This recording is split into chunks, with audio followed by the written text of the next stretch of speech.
আল্লাহ রাব্বুল আলামিন পৃথিবীর এই জমিনে যে মাকসাদ দিয়ে আমাদেরকে দুনিয়ায় পাঠালেন তার ভিন্ন কোনো মাকসাদ নয়।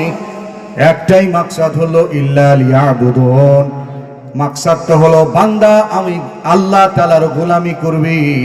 বিনা কারণে আল্লাহ তাআলা মানুষকে দুনিয়ার জমিনে আমার আল্লাহ তাআলা সৃষ্টি করে নাই, ঠিক কিনা বলে? আল্লাহ রাব্বুল আলামিন বলেন আফাহাসিবতুম أنما خلقناكم عبثا أفحسبتم أنما خلقناكم عبثا وأنكم إلينا لا ترجعون।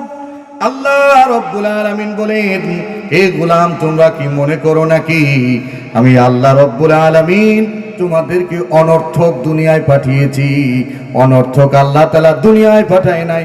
আল্লাহ বলেন ওয়া আন্নাকুম ইলাইনা লা তুরজাউন, আর তোমাদেরকে কি আমি আল্লাহ তাআলার কাছে উত্তোলন করা হবে না। এটা কি তোমরা মনে করো নাকি? কি বলুন আপনারা, আমাদেরকে যে আল্লাহ দুনিয়ায় পাঠিয়েছেন খামোখানা মাকসাদ আছে? বলেন না, মাকসাদ উদ্দেশ্য আছে কি না? মাকসাদ উদ্দেশ্য আছে। এই উদ্দেশ্য যারা পুরা করে তারা আল্লাহ পাকের গোলাম। আল্লাহ পাকের গোলাম হয়। জমিনে গোলামির দাম আছে, অন্য কিছুতে এই দাম নাই। যে আল্লাহর গোলামি করে তার দাম জমিনে আছে। কারণ আল্লাহ রাব্বুল আলামিন মানুষের চেহারা আকৃতি দিয়ে আল্লাহ তাআলার কাছে দাম হয় না। জমিনে আমাদের কাছে দাম হয় যার টাকা আছে। তার কি আছে বলেন? যার টাকা আছে তার জমিনে দাম আছে। যার পোশাক পরিচ্ছদ ভালো তাকে আমরা জমিনের মধ্যে দাম দিই। যার নাকি ডিগ্রি আছে, 10 তলা 20 তলা বাড়ি আছে, এই জমিনে তাদেরকে আমি দাম দেই। কিন্তু আল্লাহ রাব্বুল আলামিনের কাছে এসবের পরিচয় নেই। আল্লাহ পাকের কাছে এগুলির দ্বারা মানুষের দাম হয় না। আল্লাহ পাকের কাছে মানুষ দামি হয় ইবাদতের কারণে। যে বান্দা যত বেশি ইবাদত করবে আমার আল্লাহ তাআলা তার দাম জমিনে আসমানে তত বেশি বৃদ্ধি করে দিবে। সুবহানাল্লাহ। তাকে আল্লাহ তাআলা একটা নামও দিয়া দেয়, আব্দ, বান্দা, গোলাম। কার গোলাম? আমরা কার গোলাম? দাবিতে হতে হলেও বলতে পারি আমরা আল্লাহ রাব্বুল আলামিনের গোলাম। জানি না আল্লাহ তাআলার ফেরেশতাদের মধ্যে আমাদের গোলামের নাম আছে কিনা, এই নামটা আমার জানা নাই। তবু আমরা দাবিতে হলে বলি আমরা আল্লাহ তাআলার গোলাম। এই জমিনে আল্লাহ রাব্বুল আলামিন তার হাবিব রাসূলকে যখন মেরাজে নেন, আল্লাহ তাআলা রাসূলের নাম বলেন নাই যে আমি মুহাম্মদকে মেরাজের রাত্রিতে আনলাম, মুহাম্মদকে খানায় কাবা থেকে বাইতুল মুকাদ্দাসে এনে তারপর আরশে আজিমের মধ্যে নিলাম, এই কথাও বলেন নাই।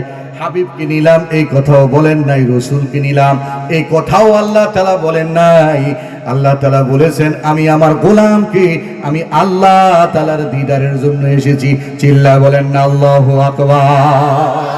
রাসূলুল্লাহ সাল্লাল্লাহু আলাইহি ওয়াসাল্লামকেও আল্লাহ তাআলা গোলাম বলে সম্বোধন করেছেন। সুবহানাল্লাহ বলেন। কি বলে সম্বোধন করেছেন? গোলাম। গোলাম বলে সম্বোধন করেছে। সুবহানাল্লাযী আসরা বিআবদিহি লাইলাম মিনাল মাসজিদিল হারাম।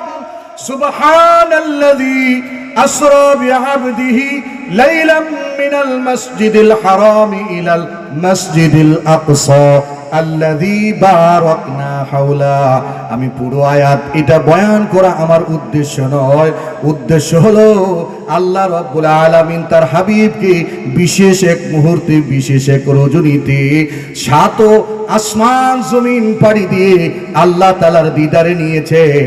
সেখানে রাসূলের নাম বলে নাই, রাসূল বলে নাই, হাবিবুল্লাহ বলে নাই, গোলাম বলে সম্বোধন করেছেন। সুবহানাল্লাহ। হযরত ঈসা আলাইহিস সালাম একজন নবী ছিলেন, ঠিক কিনা বলুন? বাবা ছিল? জানা নাই অনেকের, না? বাবা ছিল না, বাবা ছিল না। আল্লাহ রাব্বুল আলামিন কাদির কুদরত ওয়ালা। আল্লাহ তাআলার সৃষ্টি এত মহান। আল্লাহ যদি চায় মা ছাড়া বাবা ছাড়া সন্তান বানাতে পারেন। তার মধ্যে হলো আদম, ঠিক কিনা বলেন? বাবাও নেই, মাও নেই। হযরত ঈসা আলাইহিস সালামের মা ছিল, বাবা ছিল না। বাবা ছাড়াই হযরত জিবরাইল আলাইহিস সালাতু ওয়াস সালামের ফুয়ের মাধ্যমে, ফুৎকারের মাধ্যমে আল্লাহ রাব্বুল আলামিন ঈসা আলাইহিস সালামকে গর্ভে দিয়েছিলেন, সেই ঈসা পয়গম্বর ঈসা ইবনে মারিয়াম, ঈসা ইবনে মারিয়াম যখন জমিনে ভূমিষ্ঠ হলো, সমাজের মানুষগুলো তাদেরকে তাড়ায় দেয়। মারিয়াম আলাইহিস সালাতু ওয়াস সালাম যখন সমাজের কাছে আসি, সমাজের মানুষ সম্বোধন করে বলে, কিরে মারিয়াম, তোকে ঘর থেকে তাড়ায় দিলাম, সমাজ থেকে বের করে দিলাম, আবার তুই সন্তান নিয়ে আসলি, সন্তানের বাবাকে বুঝেন নাই? বিয়ে হইতে দেখেন নাই তো, বিয়ে হচ্ছে, বিয়ে হয়েছে, স্বামী আছে, এটা সমাজের মানুষ কেউ দেখেই নাই। স্বাভাবিক মানুষ তো মানুষের দোষটাকেই বেশি দেখে, ঠিক কিনা বলেন? গুণ জিনিস, এই জিনিসটা মানুষ সহজে দেখে না, আসল হাকিকত না জেনে মানুষ ফেসবুকের পোস্ট শুনেই কয়, হ কিছু না হইলে কি আর হইছে। তাহকিক ছাড়াই দেখা যায় অনেক সময় মানুষ মিথ্যার প্ররোচনা দিয়ে দেয়, বিভিন্ন রকমের তহমত লাগাই দেয়, ঠিক কিনা বলেন? মারিয়াম আলাইহিস সালাতু ওয়াস সালামের যেহেতু বিবাহ হয় নাই, আল্লাহ পাকের হুকুমে হযরত ঈসা আলাইহিস সালামের জন্ম হয়েছে, তখন মারিয়ামের কোলে ছিল কে? ঈসা আলাইহিস সালাতু ওয়াস সালাম। মারিয়াম আলাইহিস সালামকে কোলে নিয়ে সমাজের কাছে যখন আসছে, সমাজের মানুষ বলে, মারিয়াম এটা গর্ব ছিল, তারাই দিছি, আবার বাচ্চা সহ আসছিস, এই সন্তানের বাবাকে পরিচয় দে, তোর বাপ ভালো ছিল, ভাই ভালো ছিল, খানদান তো ভালো, তুই কেমন দুশ্চরিত্র হইলা, এই বাচ্চার বাবাকে পরিচয় দাও। মারিয়াম আলাইহিস সালাতু ওয়াস সালাম তখন কোনো কথা বলে না। এখানে মুফাসসিরিন কেরাম বলে, আমার এই ঘটনা বলা উদ্দেশ্য না, আমি এখান থেকে একটা নোকতা বয়ান করব, এটা জানবেন। মারিয়াম আলাইহিস সালাতু ওয়াস সালাম তখন কোনো কথা বলে না। মুফাসসিরিন কেরাম বলেন, মারিয়াম আলাইহিস সালাতু ওয়াস সালাম কথা বলেননি দুই কারণে।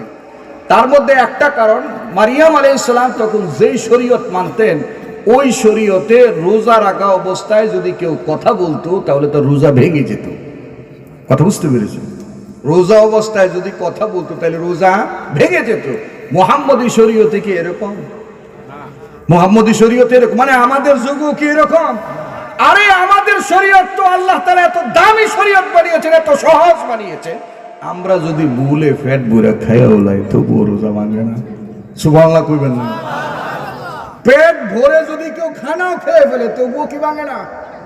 রোজা ভাঙে না। মাসালার কিতাবে আছে, কেউ দুর্বল মানুষ ভুলবশত খানা খাচ্ছে, ভুলবশত খানা খেয়ে ফেলতেছে, মাসালার কিতাবে আছে, আরে খাইতে দাও, এরপরে কইও তুমি না রোজাদার।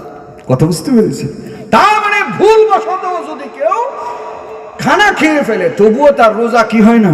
ভাঙে না। কিন্তু ঈসা আলাইহিস সালাতু ওয়াস সালামের মা হযরত মারিয়াম যে শরীয়ত মানতেন, সেই শরীয়তে রোজা অবস্থায় তিনি ছিলেন, আর রোজা অবস্থায় যদি কথা বলতো তাহলে রোজা ভেঙে যেত।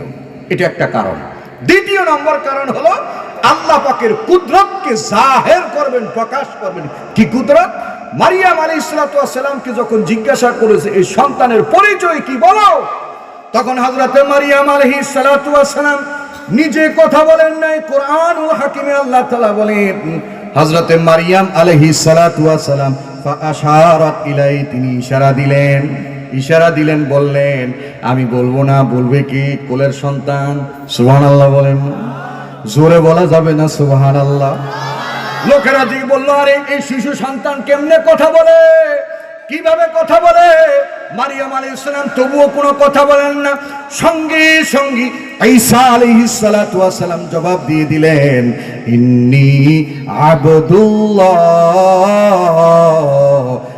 আতানিয়াল কিতাব ওয়া জাআলানি নবিয়্যা। বলেন আল্লাহু আকবার।